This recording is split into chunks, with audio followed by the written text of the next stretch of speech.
Hi friends, welcome to my channel. இன்னைக்கு இந்த வீடியோவில் என்ன பார்க்க போகிறோம் அப்படின்னா, ஃபெப்ரவரி மந்தோட சேவிங்ஸ் அமௌண்ட் எவ்வளவு. எவ்ரி மந்த் நான் வந்து பட்ஜெட் போட்டு அதில் வந்து ஒரு அமௌண்ட் சேவிங்ஸ் பண்ணிகிட்ருக்கேன். அந்த மாதிரி ஃபெப்ரவரி மந்த் நான் பட்ஜெட் போட்டு அதில் எந்த அளவுக்கு அமௌண்ட் சேவிங்ஸ் பண்ணியிருக்கேன் அப்படிங்கிறத இன்றைக்கி இந்த வீடியோவில் உங்ககிட்ட ஷேர் பண்ணிக்கிறேன். அதுக்கு முன்னாடி என்னோடய வீடியோஸ் வந்து நிறைய பேர் பார்க்குறீங்க, நிறைய பேர் சப்ஸ்கிரைப் பண்ணியிருக்கீங்க.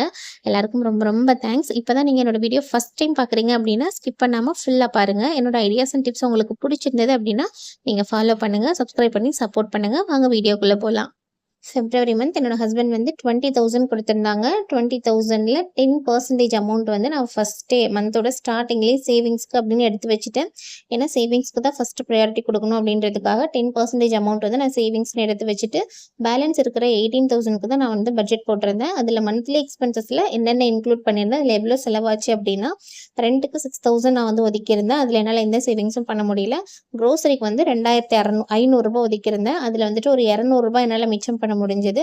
அந்த 200 நான் ஒரு 50 ருபீஸ் சிலிண்டருக்காக நான் எடுத்துக்கிட்டேன். ஏன்னா சிலிண்டர் வந்துட்டு 800 தான் ஒதுக்கியிருந்தேன், 850 சிலிண்டருக்கு. ஸோ நான் அதுலேருந்து ஒரு 50 ருபீஸ் வந்து சிலிண்டருக்கு எடுத்துக்கிட்டேன். பேலன்ஸ் 150 வந்து எனக்கு சேவிங்ஸில் போச்சு.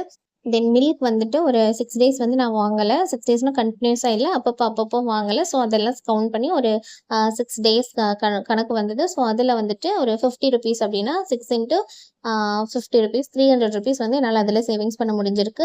தென் ரைஸில் என்னால் எந்த சேவிங்ஸும் பண்ண முடியல, சிலிண்டரில் எந்த சேவிங்ஸும் பண்ண முடியல. ஸோ என்னோட மந்த்லி எக்ஸ்பென்சஸில் நான் சேவ் பண்ண மொத்த அமௌண்ட் எவ்வளோன்னு பார்த்தீங்கன்னா 450 ரூபா. நெக்ஸ்ட் பார்த்தீங்க அப்படின்னா வீக்லி எக்ஸ்பென்சஸில் நான் எவ்வளோ அமௌண்ட்டு சேவிங்ஸ் பண்ணியிருக்கேன்னு பார்த்தீங்கன்னா, ஃப்ரூட்ஸ் அண்ட் ஸ்நாக்ஸ். எப்போவுமே என்னால் ஃப்ரூட்ஸ் அண்ட் ஸ்நாக்ஸில் சேவிங்ஸே பண்ண முடியாது. பட் இந்த டைம் வந்துட்டு ஒரு 200 வந்து என்னால் சேவிங்ஸ் பண்ண முடிஞ்சிருக்கு. தென் நான்வெஜ்ஜில் வந்துட்டு 200 சேவ் பண்ணியிருக்கேன். ஸோ 200 + 200 400 நான் வந்து சேவிங்ஸ் பண்ணியிருக்கேன். வீக்லி எக்ஸ்பென்சஸில் வந்துட்டு ஒரு 400 ரூபாய் என்னால் சேர்த்து வைக்க முடிஞ்சிருக்கு லாஸ்ட் மந்த்து.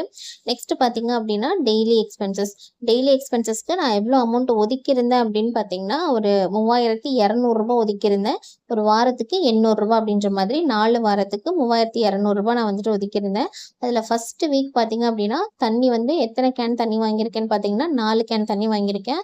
4 கேன் 30 ரூபாய் அப்படின்னா 120 ரூபாய். அதே மாதிரி காய்கறி பார்த்தீங்க அப்படின்னா ரவுண்டாக ஒரு 500 ரூபாய்க்கு வாங்கியிருக்கேன். ஸோ அப்போது 120 ரூபாய் + 500 ரூபாய் 620 ரூபாய். 800 ரூபாயில் 620 ரூபாய் போக மீதி 180 ரூபாய் நான் வந்து சேவிங்ஸ் பண்ணியிருக்கேன். அதே மாதிரி செகண்ட் வீக் பார்த்தீங்க அப்படின்னா வாட்டர் வந்து 5 கேன் வாங்கியிருக்கேன். 5 கேன் × 30 ரூபாய் 150 ரூபாய்க்கு நான் வந்து தண்ணி வாங்கியிருக்கேன். காய்கறி பார்த்தீங்க அப்படின்னா ஒரு 460 ரூபாய்க்கு வாங்கியிருக்கேன். இந்த லாஸ்ட் மந்த் ஃபுல்லாக கொஞ்சம் தக்காளி விலையெல்லாம் கம்மியாக தான் இருந்தது. ஸோ அதனால் 460 ரூபாய்க்கு வாங்கியிருக்கேன். டோட்டலாக எவ்வளோ அமௌண்ட் வாங்கியிருக்குன்னு பார்த்தீங்கன்னா, தண்ணி ப்ளஸ் காய்கறி மட்டும் 150 + ஒரு 460 610 ரூபாய்க்கு வாங்கியிருக்கேன். அதில் வந்து ஒரு 190 ரூபாய் என்னால் சேவிங்ஸ் பண்ண முடிஞ்சிருக்கு செகண்ட் வீக். தேர்ட் வீக் பார்த்தீங்க அப்படின்னா வாட்டர் வந்து 120 ருபீஸ்க்கு வாங்கியிருக்கேன். 4 கேன் வாங்கியிருக்கேன். அதே மாதிரி காய்கறி பார்த்தீங்க அப்படின்னா ஒரு 410 ரூபாய்க்கு வாங்கியிருக்கேன். ஸோ டோட்டலாக 120 + 410 எவ்வளோன்னு பார்த்தீங்கன்னா 530 ரூபாய். 800 ரூபாயில் 530 ரூபாய் போக பேலன்ஸ் இருக்கிற அமௌண்ட் பார்த்தீங்கன்னா 270 ரூபாய். இது வந்து என்னோட தேர்ட் வீக்கோட சேவிங்ஸ் அமௌண்ட். ஃபோர்த் வீக் எவ்வளோ வாங்கியிருக்கேன் அப்படின்னு பார்த்தீங்கன்னா, தண்ணி வந்துட்டு 5 கேன் வாங்கியிருக்கேன். 150 ருபீஸ்க்கு வாங்கியிருக்கேன். அதே மாதிரி காய்கறி பார்த்தீங்க அப்படின்னா ஒரு 450 ரூபாய்க்கு வாங்கியிருக்கேன். ஃபர்ஸ்ட் வீக் மட்டும் தான் நான் 500 ரூபாய்க்கு மேலே வாங்கியிருக்கேன். மற்ற எல்லா வீக்கும் எனக்கு 450 400 அந்த ரேஞ்சில் தான் நான் வாங்கியிருக்கேன். 150 ரூபாய் + 450 ரூபாய் 600 ரூபாய் போக எனக்கு இதில் ஒரு 200 ரூபாய் சேவிங்ஸ் பண்ண முடிஞ்சிருக்கு. ஸோ டோட்டலாக டெய்லி எக்ஸ்பென்சஸில் நான் எந்த அளவுக்கு அமௌண்ட் சேவிங்ஸ் பண்ணியிருக்கேன்னு பார்த்தீங்கன்னா 840 ரூபாய் சேவிங்ஸ் பண்ணியிருக்கேன். பட் லாஸ்ட் டைமை விட இந்த வாட்டி கம்மி தான். ஆனால் 840 ரூபாய் நான் வந்து சேவிங்ஸ் பண்ணியிருக்கேன். இப்போ டோட்டலாக சேவிங்ஸ் அமௌண்ட் எவ்வளோ அப்படின்னு பார்த்தீங்கன்னா, மந்த்லி எக்ஸ்பென்சஸில் வந்துட்டு ஒரு 450 ரூபாய் சேவிங்ஸ் பண்ணியிருக்கேன். அதே மாதிரி வீக்லி எக்ஸ்பென்சஸில் வந்துட்டு ஒரு 400 ரூபாய் சேவிங்ஸ் பண்ணியிருக்கேன். டெய்லி எக்ஸ்பென்சஸில் வந்துட்டு ஒரு 840 ரூபாய் சேவிங்ஸ் பண்ணியிருக்கேன். டெய்லி எக்ஸ்பென்சஸில் வந்துட்டு லாஸ்ட் டைம் 1000க்கு மேலே என்னால் சேவிங்ஸ் பண்ண முடிஞ்சது. பட் இந்த டைம் வந்துட்டு 840 ரூபாய் தான் நான் வந்து சேவிங்ஸ் பண்ணியிருக்கேன். அதோட 10% வந்து சேவிங்ஸ் அமௌண்ட் அந்த ஃபஸ்ட்டு ஸ்டார்டிங்கில் எடுத்து வச்சு அந்த 10% அமௌண்ட் 2000 ருபீஸ். ஸோ டோட்டலாக எல்லாம் சேர்க்கும்போது எனக்கு 3,690 ரூபாய் வந்தது. ரவுண்ட் ஆஃப் பண்ணோம் அப்படின்னா 3,700 ரூபாய். இது வந்து எனக்கு நோட்டில் நான் எழுதி வச்ச கணக்குப்படி எனக்கு 3,700 ரூபாய் வரணும்.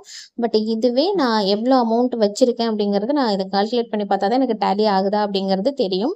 இதெல்லாம் வந்துட்டு நான் அப்பப்போ காய்கறி வாங்கிட்டு மீதி இருக்கிற சேஞ்சஸ் வந்துட்டு நான் உள்ளே வச்சு மொத்தமாக சேர்த்து வச்ச அமௌண்ட்டு.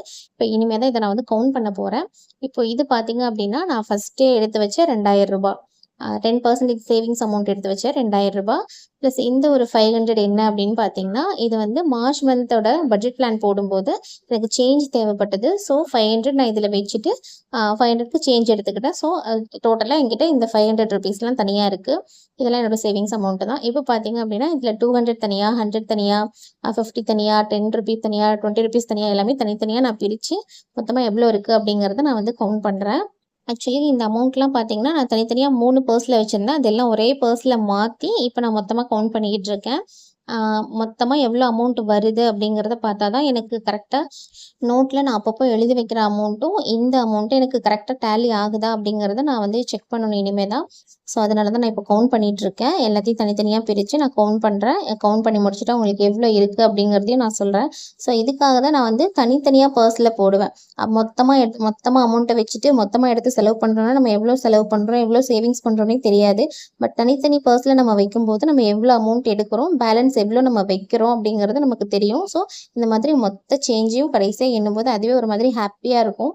எவ்ரி மந்த் என்கிட்ட இருக்க மொத்த சேஞ்சையும் இந்த மாதிரி மொத்தமா கொட்டிட்டு அத கவுண்ட் பண்ணும்போது சீரியஸ்லி எனக்கு ரொம்ப ஹாப்பியா இருக்கும். இந்த மாதிரி யாரெல்லாம் எக்ஸ்பீரியன்ஸ் பண்ணியிருக்கீங்க அப்படிங்கிறத எனக்கு கமெண்ட்ல சொல்லுங்க.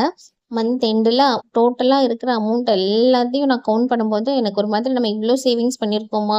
நம்மகிட்ட குடுத்த அமௌண்ட்லேருந்து நம்ம இவ்ளோ சேவிங்ஸ் பண்ணியிருக்கோமா? அப்படின்ற மாதிரி ஒரு ஹாப்பினஸ் எனக்கு வரும். இப்போ பார்த்தீங்க அப்படின்னா, இதில டோட்டலா எவ்வளோ இருக்கு அப்படின்னா, ரூ. 3690 இருக்கு. ரூ. 3700க்கு ரூ. 10 கம்மியா இருக்கு. ஸோ, நான் அந்த ரூ. 10 நான் இது கூட வச்சு ரவுண்ட் ஆஃப் பண்ணி ரூ. 3700 அப்படின்னு நான் மாத்திக்கிறேன். என்னோட சேவிங்ஸ் அமௌண்ட் வந்துட்டு ரூ. 3690 ரூ. 10 நான் எக்ஸ்ட்ராவா இதில வச்சிருக்கேன். ஸோ, ரூ. 3700 இதுதான் பிப்ரவரி மந்த் என்னோட சேவிங்ஸ் அமௌண்ட்டு. ஆக்சுவலி பார்த்தீங்கன்னா, ஜான்வரி மந்த் வந்து நான் ரூ. 3800 சேவிங்ஸ் பண்ணியிருந்தேன். லாஸ்ட் டைமை விட எனக்கு வந்துட்டு பிப்ரவரி மந்த்து கம்மியா தான் ரூ. 100 கம்மியா தான் நான் சேவிங்ஸ் பண்ணியிருக்கேன். நெக்ஸ்ட் டைம் இந்த ரூ. 100யும் சேர்த்து எக்ஸ்ட்ராவா ஒரு ரூ. 200 சேவிங்ஸ் பண்ண அதாவது 4000 சேவிங்ஸ் பண்ணணும் அப்படின்னு நான் ஒரு எய்ம் வச்சிருக்கேன். மார்ச் மந்தோட சேவிங்ஸ் அமௌண்ட்டு 4000 சேவிங்ஸ் பண்ணணும் அப்படின்னு சொல்லிட்டு ஒரு எய்ம் வச்சிருக்கேன். பார்க்கலாம் என்னோட எய்ம் எந்த அளவுக்கு என்னால அச்சீவ் பண்ண முடியுது அப்படிங்கிறத நெக்ஸ்ட் மந்த் பார்க்கலாம். தென் இந்த அமௌண்ட்டை வச்சு இந்த ரூ. 3700 வச்சு நான் என்ன வாங்க போறேன்? கோல்டுல இன்வெஸ்ட் பண்ண போறேனா? இல்ல சில்வர்ல இன்வெஸ்ட் பண்ண போறேனா? அப்படிங்கிறத நெக்ஸ்ட் வீடியோல நான் வந்து உங்களுக்கு ஷேர் பண்றேன். ஸோ, நீங்களும் இந்த மாதிரி பட்ஜெட் போட்டு சேவிங்ஸ் பண்ணி பாருங்க. கண்டிப்பா உங்களால நிறைய சேவிங்ஸ் பண்ண முடியும். இது வந்து என்னோட பர்சனல் எக்ஸ்பீரியன்ஸ். எவ்ரி மந்த் நான் வந்து இத பர்சனலா நான் ஃபீல் பண்றேன். என்னால சேவிங்ஸ் பண்ண முடியுது அப்படிங்கிறத நான் வந்து பர்சனலா ஃபீல் பண்ணி தான் உங்ககிட்ட நான் அத ஷேர் பண்ணிட்டு இருக்கேன். என்னோட இந்த ஐடியாஸ் அண்ட் டிப்ஸ் உங்களுக்கு பிடிச்சிருந்தது அப்படின்னா, நீங்க இத ஃபாலோ பண்ணுங்க. உங்க ஃப்ரெண்ட்ஸ் அண்ட் ஃபேமிலிக்கும் இத ஷேர் பண்ணுங்க.